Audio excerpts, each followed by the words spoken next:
میرے سیدی اعلیٰ حضرت عظیم البرکت الشاہ احمد رضا خان بریلی کے تاجدار آپ وصیت کرتے ہیں کہ جب میں مر جاؤں میری قبر کو 6 فٹ گہرا کھودنا. سوال اٹھا کہ قبر کو 6 فٹ گہرا کھودنے کا کیا مقصد ہے؟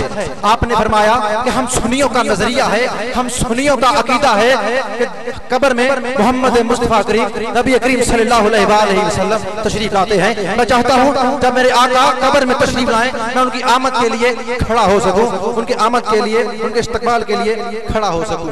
سیدی اعلیٰ حضرت فرماتے ہیں خدا کے بخشش میں زمین و زمان تمہارے لیے، زمین و زمان تمہارے لیے، چنین و چنا تمہارے لیے، دہن میں زبان تمہارے لیے، ہم آئے جہاں تمہارے لیے، اٹھے بھی وہاں تمہارے لیے، فرشتے خدم رسول حشم تمام امم غلام کرم نجود و علم حدوث و قدم جہاں میں ایاں تمہارے لیے، کلیم و نجی مسیح و صفی سبھی سے کہیں نہ بنی یہ بے خبری کہ خلق پھری کہاں سے کہاں تمہارے لیے. بفور صدا سما یہ بندہ کہ سترہ اٹھا وہ عرش جھکا صفوف سما نے سجدہ کیا ہوئی جو عزا تمہارے لیے. جو مرحمتیں نہ کچی متیں نہ چھوڑے لتیں نہ اپنی گتیں قصور کریں اور ان سے بریں قصور جنا تمہارے لیے. فنائے بغرت بقائے ببرت بغر دسترت مرکزیت تمہاری صفت کہ دونوں کا ماں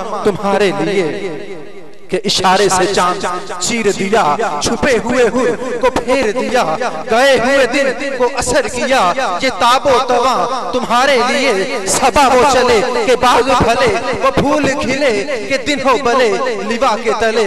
رضا کی زبان تمہارے لیے، رضا کی زبان تمہارے لیے. فیضان رضا بولیے جاری رہے گا، فیضان رضا جاری